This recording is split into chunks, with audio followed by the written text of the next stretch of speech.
Chemical kinetics. When we deal with chemical kinetics, we're dealing with reaction rates. So the rate of a chemical reaction is the rate of change in the concentration per unit time. Or we could say, in an equation form, rate equals the change in concentration over the change in time. And our units will be moles per liter second, or since moles per liter is really molarity, you could also see molarity per second. Reaction rates are determined by measuring the concentration of one or more of the chemicals involved in the reaction at different times during the course of the reaction. And then we plot those changes in concentration versus time to see how concentration affects the rate of a reaction. So let's look at this graph. We've got time on the x-axis, and we've got concentration in terms of moles per liter on the y-axis. And we're going to look specifically at a reaction where nitrogen dioxide decomposes into nitrogen monoxide and oxygen. Now, if we look initially at time equals 0, notice that our concentration of nitrogen dioxide is 0.0100 moles per liter, and we don't have any product yet. That's because the reaction hasn't started. Over time, if we look at nitrogen dioxide, its concentration goes down as we decompose it or use it up. And if we look at the concentration of nitrogen monoxide and oxygen, they increase over time as we produce them.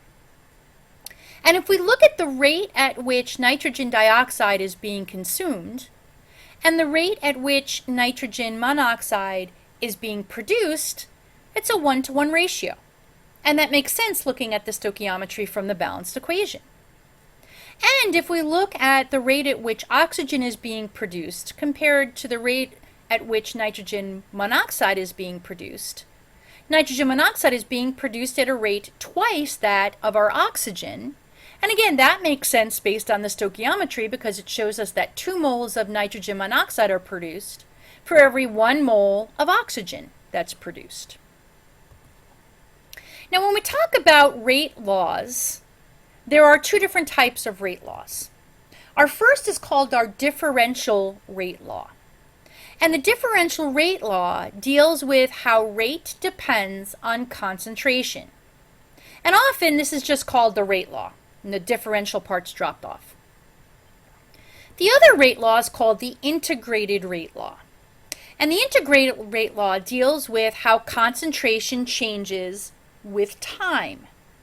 Now, in this particular section, we're going to talk about the differential rate law. So when we deal with the differential rate law, it's rate as a function of concentration. And when we talk about the equation, we have rate equals the negative concentration of nitrogen dioxide over our change in time. And the reason why it's a negative change in our concentration is because nitrogen dioxide is a reactant and its concentration is decreasing as time proceeds. Now, we also could say that rate equals K times the concentration of nitrogen dioxide to the nth power, where N is referred to as the order of the reactant, and K is a rate constant. When we look at orders of reactants, there are 3 types of orders for reactants we're going to be dealing with. The first is referred to as a zero-order reactant. And a zero-order reactant is one in which the concentration of the reactant doesn't affect the rate. So if the reaction rate is not dependent on concentration, we say that that reactant is zero order.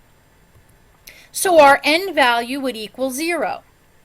So our rate expression would be rate equals K times the concentration of A to the 0 power. Now, if we think about that, anything raised to the 0 power is really 1. So that means the concentration of A does not affect the rate of the reaction, and therefore we refer to it as a zero-order reactant. If the rate is directly proportional to the concentration of the reactant, we refer to that reactant as a first-order reactant.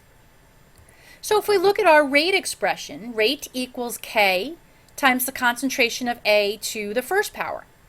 So if we were to double the concentration, our rate would double.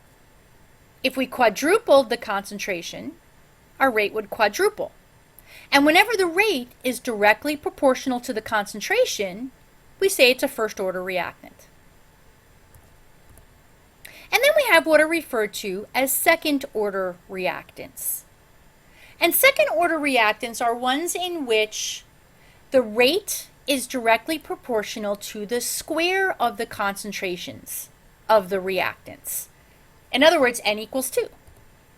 So we've got rate equals K times the concentration of A squared.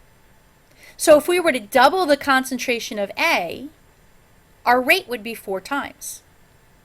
If we were to triple the concentration of A, our rate would be 9 times.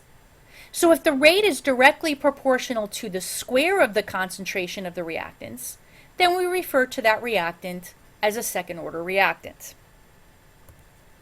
So let's look at an example.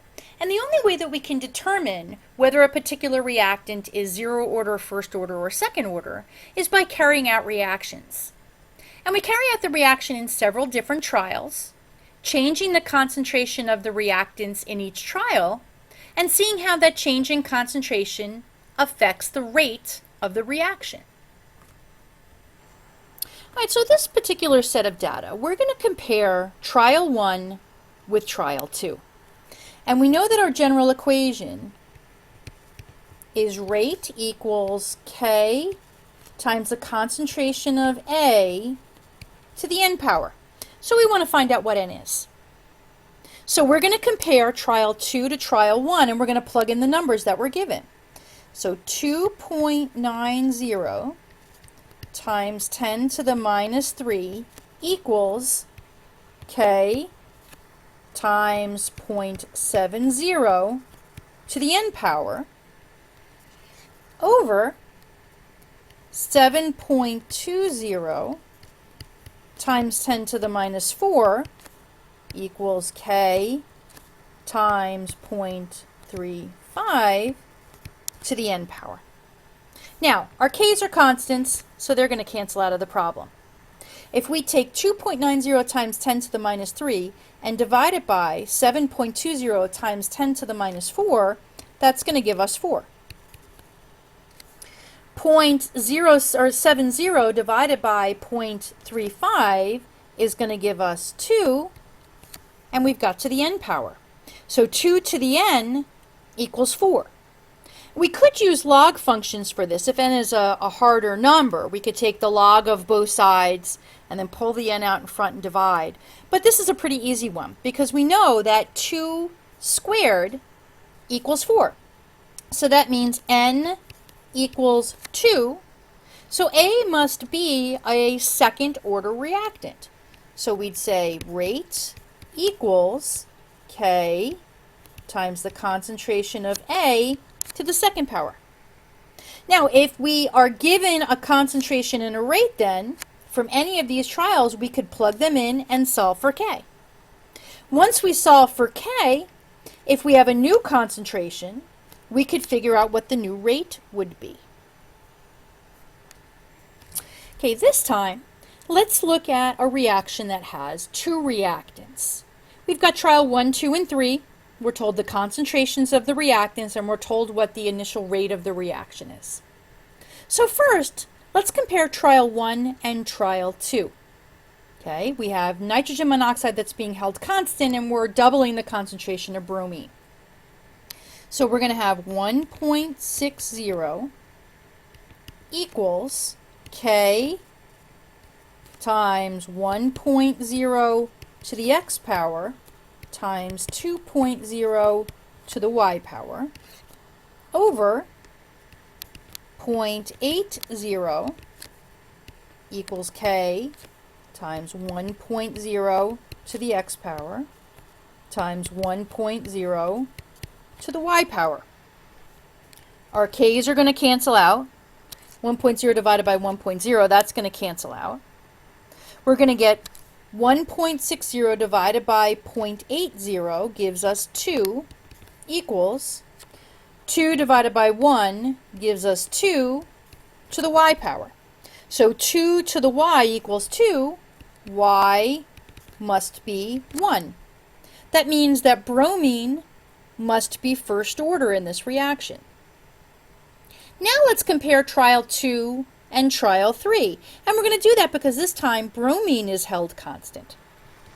So we're going to have 6.40 equals K times 2.0 to the x times 2.0 to the 1, because we decided that that was a first order reactant, divided by 1.60 equals K times 1.0 to the x over 2.0 to the 1.